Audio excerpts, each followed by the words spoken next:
The courtroom was tense, the air thick with anticipation. Judge Boyd, known for his no-nonsense approach and unwavering authority, was seated at the bench. His gavel sat firmly in his hand, ready to bring order to a courtroom on the verge of chaos. The day had already seen its fair share of disturbances, but nothing could have prepared the court for the storm that was about to unfold. A man, disheveled and clearly agitated, stood before the judge. His name was Thomas Anderson, a man with a history of trouble, and today he was facing charges of contempt of court. He had been brought in for disrupting previous hearings, causing delays and even threatening to file lawsuits against the very system that had allowed him to appear before it.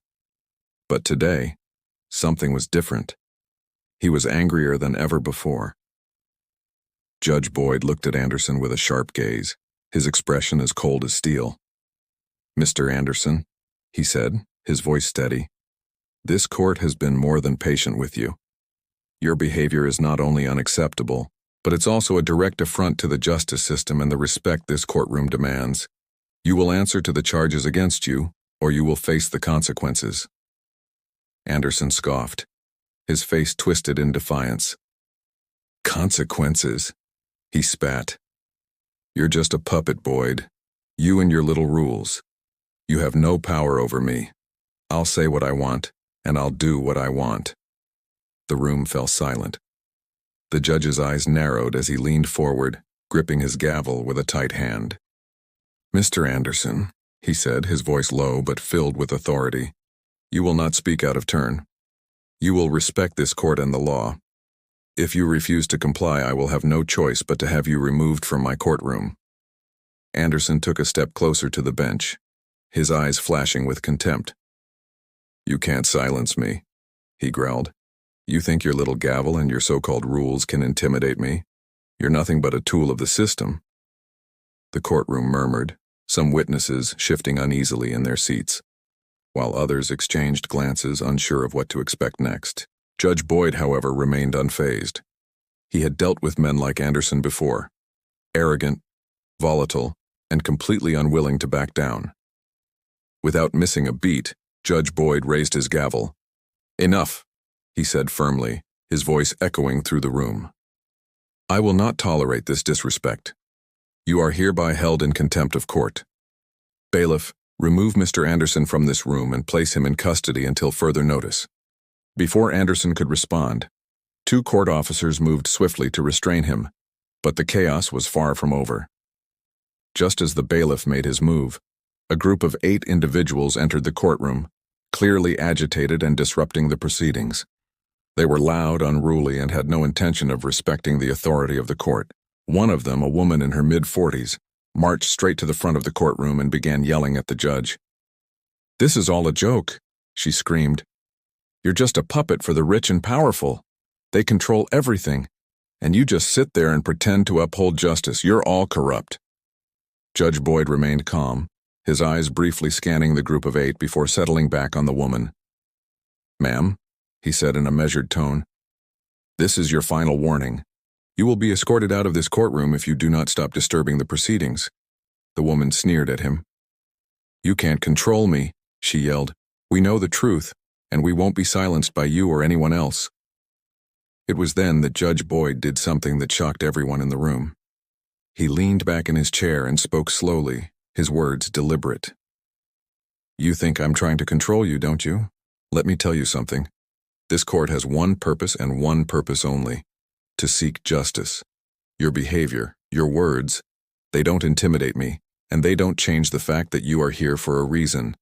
Now, I'm giving you one more chance. Sit down, be quiet, and respect this court, or you will leave in handcuffs." The room held its breath as the woman hesitated, her anger still evident but her pride fighting with her. For a moment it seemed like she might continue her tirade, but then, reluctantly, she sat down. The other members of the group, who had been growing more agitated, took a cue from her and calmed down, though the tension in the air was still palpable. Judge Boyd waited for a moment, making sure the room was silent again, before addressing the court. "I will not tolerate this kind of disruption. I will make one thing clear to everyone here. If you are in my courtroom, you will show respect, or you will face the consequences. The chaotic visitors had been subdued, but the day was far from over.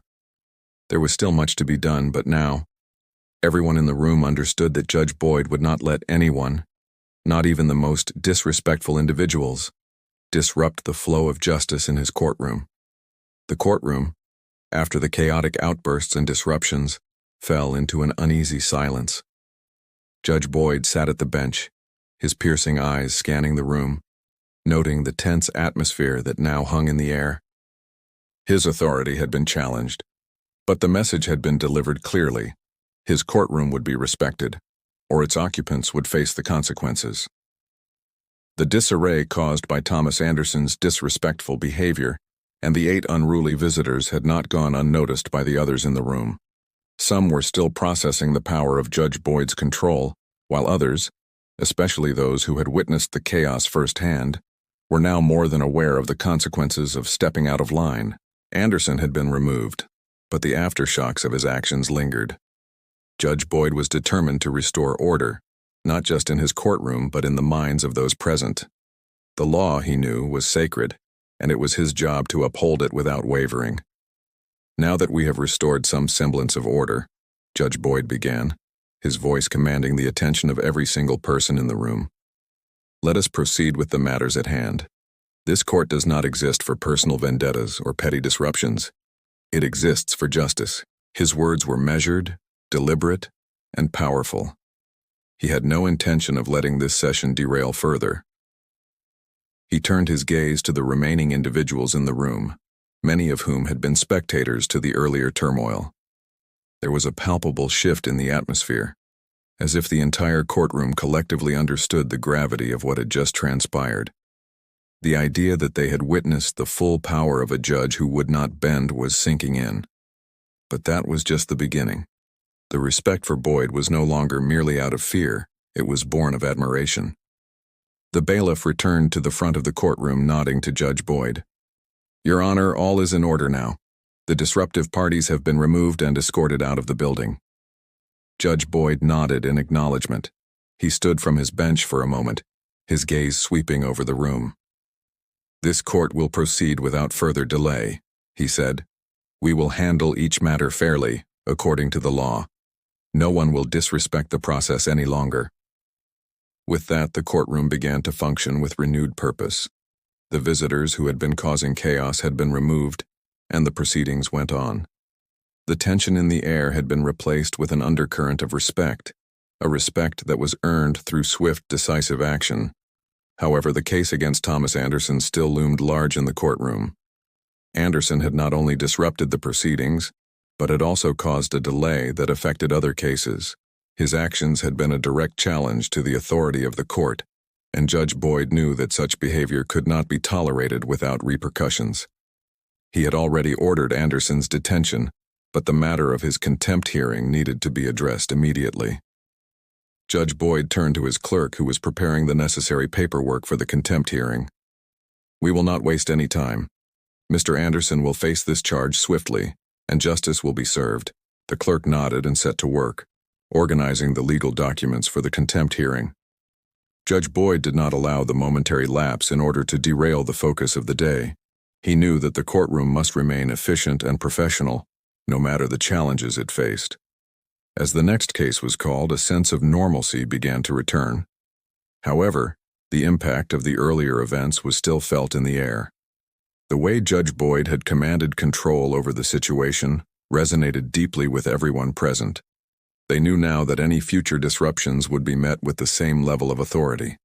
Cersei Lannister's warning had never felt more relevant. You will be made to respect this court. There will be no tolerance for disorder.